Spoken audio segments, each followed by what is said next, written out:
It's Monday. So I once again am not prepared with a song or anything, which is bad. I was looking for a while today for a song.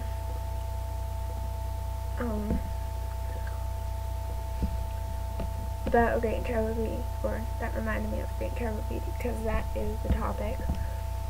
But I just couldn't find anything that I liked and that I could sing. So then I debated singing about the topic. You know, like while explaining the topic, I could just sing it randomly. But I decided not to do that. So I think I'll just kind of talk about the topic and maybe sing a little something. I don't know. Yeah. When I originally recorded this, me talking about the topic took up about 5 minutes or maybe 4, and I didn't want to go on for that long. So I'm just going to do a short summary of what I thought about the book.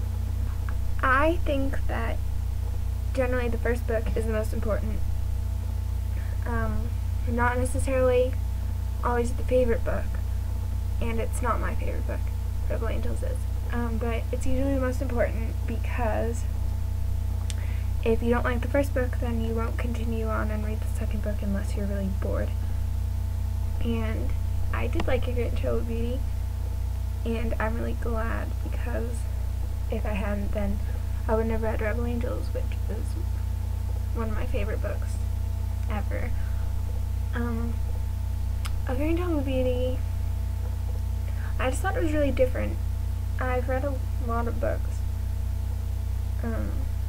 but usually it will be the whole book is in one world and it's a magical world, or it will be kind of like Twilight where it's a normal world but there's one element of something that can't be in the normal world, which would be the vampires. But in A Great Travel Beauty, it's real life in the late 1800s, and then it just changes to a different world in the realms. And I just really liked that because it shows that even in real life there can be magic, and obviously it's not real, but I just really liked that. And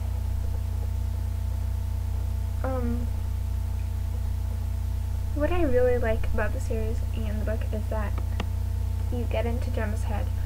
I just really liked a lot of her thoughts in A Great Travel Beauty as well as the other books. So that was one of my favorite parts of the book, was just reading what she had to say.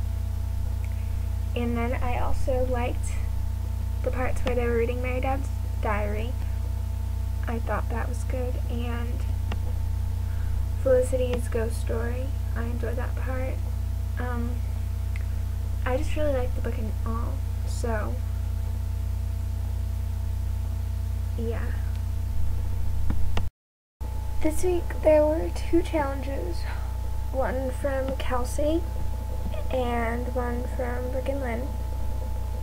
So for Kelsey's, we had to choose opposite gender Disney characters for each of the main characters of the Jim Doyle trilogy. And I based it pretty much all on looks, and I didn't really do it too seriously. So for Gemma, I did Hercules.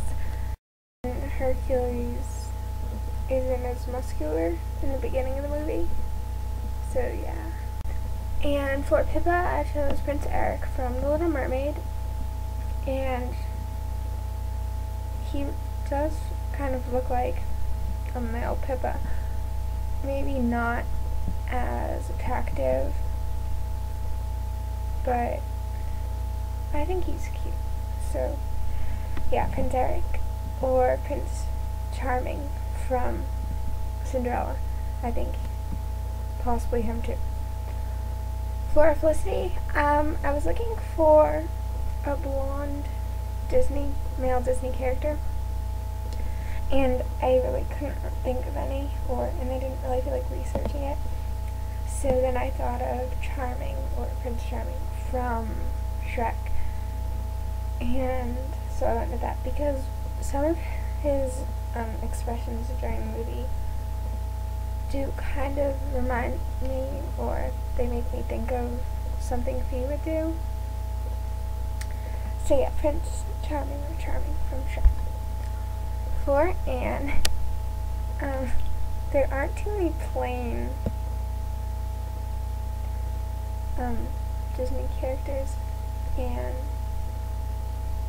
so obviously I chose Quasimodo. Okay, I'm just kidding. So I kind of difficulty there. So yeah.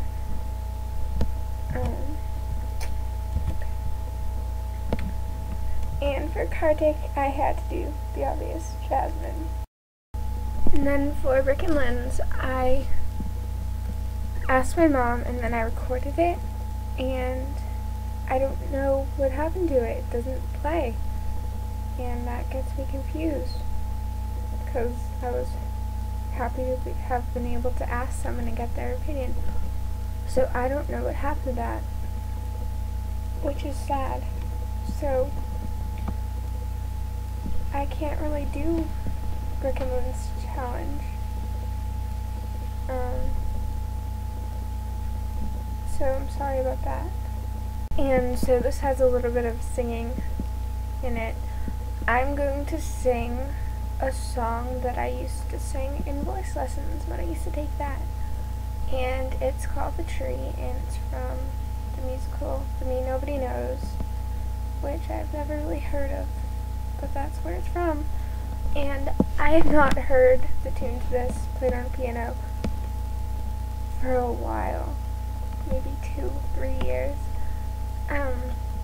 So this is from memory, but I'm just going to sing a little bit of this song. Okay, so it goes a little kind of like this. This man I know has an apple tree he's hoping will grow. Day after day he waits, and what does he see? Not one apple on the tree. This man I know works all winter, but the tree will not grow till late in spring, with still no fruit to be found. He goes out to cut it down. I have no clue how this got so long, but it's really long, so I'm going to go. So, bye.